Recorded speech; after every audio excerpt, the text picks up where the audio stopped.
Nana was the most famous fruit seller in Muna Market. Every morning, she arranged her stall neatly, displaying rows of ripe bananas, glossy oranges, and fresh pineapples. She wore a bright smile, and her customers adored her. They called her kind-hearted Nana because she often gave a little extra fruit to children or reduced prices for struggling mothers. But deep inside, Nana was not as kind-hearted as people believed. Her smile hid something dark, a jealousy that burned like fire. For years, Nana had been the most successful fruit seller. Her stall was always busy, and her name echoed through the market. That was until Alma arrived. Alma was young and cheerful, with bright eyes and a melodic voice that carried through the market. She sold fruits just like Nana, but also added something special: colorful flowers.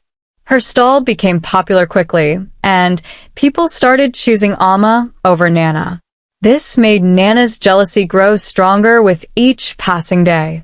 One evening, as Nana packed up her stall, she noticed Alma laughing with some customers across the market. Nana's hands shook with anger as she thought, "She's stealing my customers. My place in this market is being taken away." That night, Nana lay awake on her mat, thinking of ways to bring Alma down. She had never felt such hatred before. The next morning, Nana arrived at the market early, long before anyone else. She carried a small pouch filled with something she had prepared the night before: spoiled juice from overripe fruits. Her plan was simple. She would pour the juice near Alma's stall so it would attract flies and make her stand look filthy. She tiptoed to Alma's stall and emptied the pouch on the ground.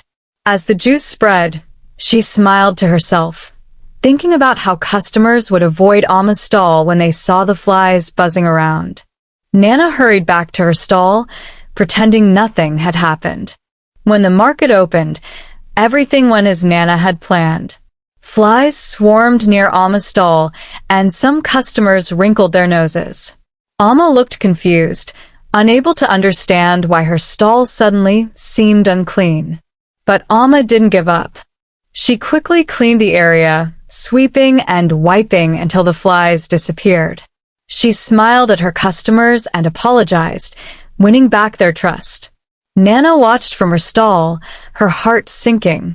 Her plan had failed. Alma was still cheerful, and customers still flocked to her.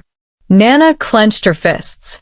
"If this small trick didn't work, I'll have to try something bigger," she thought. Days passed, and Nana's jealousy consumed her. She began spreading rumors about Alma. Whenever a customer came to her stall, she would lean in and whisper, "Have you heard? Alma's fruits aren't fresh. I heard she uses chemicals to make them look ripe." Some customers believed her and stopped buying from Alma. Others didn't, but the rumors created doubt in their minds. Alma noticed the change. Her once busy stall became quieter, and she started earning less. Alma couldn't understand why people were avoiding her. She inspected her fruits carefully, wondering if she had done something wrong. She worked harder to please her remaining customers, but her bright smile started fading. Nana, on the other hand, felt triumphant. Her customers returned, and she regained her position as the most popular fruit seller. But even with her success, she didn't feel happy. At night, she lay awake, haunted by the guilt of what she had done. One afternoon, something unexpected happened. A young boy ran into the market, shouting, "Fire! Fire in the village!" People dropped what they were doing and rushed to see what was happening. Smoke rose in the distance, and the villagers worked together to put out the flames. Alma's home was one of the houses destroyed in the fire. She lost everything, including her money and supplies. The next day, she came to the market with tears in her eyes. She had no fruits to sell and no money to buy more. When the other sellers heard what had happened, they collected money and supplies to help Alma. Everyone, that is, except Nana. She stood silently, pretending to be busy with her stall. But as the days passed, Nana couldn't escape the guilt.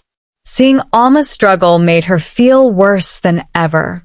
One evening, as she sat alone in her small house, she broke down in tears. She whispered to herself, "What have I become? Why did I let jealousy control me?" The next morning, Nana made a decision. She woke up early and went to the market carrying a basket of her best fruits. She approached Alma's empty stall and placed the basket there.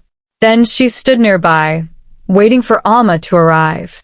When Alma saw the basket, she looked confused. "Who left this here?" she asked. Nana stepped forward, her hands trembling. "I did," she admitted. Alma stared at her, surprised. "Why?" Nana took a deep breath. "I owe you an apology. I've done terrible things to you. I spread rumors about your fruits, and I even tried to ruin your stall. I was jealous of your success, and I let that jealousy turn me into a bad person." Alma's eyes widened in shock. For a moment, she didn't say anything. Then she asked softly, "Why are you telling me this now?" Nana wiped her eyes. "Because I can't live with the guilt anymore. I see how kind you are, even when things are hard. I want to make things right." Alma looked at Nana for a long time. Then she smiled. "Thank you for telling me the truth. It must have been hard for you to admit that." "I forgive you, Nana." Tears rolled down Nana's cheeks. She felt a weight lift off her shoulders. For the first time in years, her heart felt light. From that day on, Nana and Alma worked together. Nana taught Alma the tricks of the trade, and Alma shared her ideas for making the market more colorful. Their stalls became the most popular in Muna Market, not because of competition, but because of their friendship. And Nana learned an important lesson. Kindness and honesty bring more joy than jealousy ever could.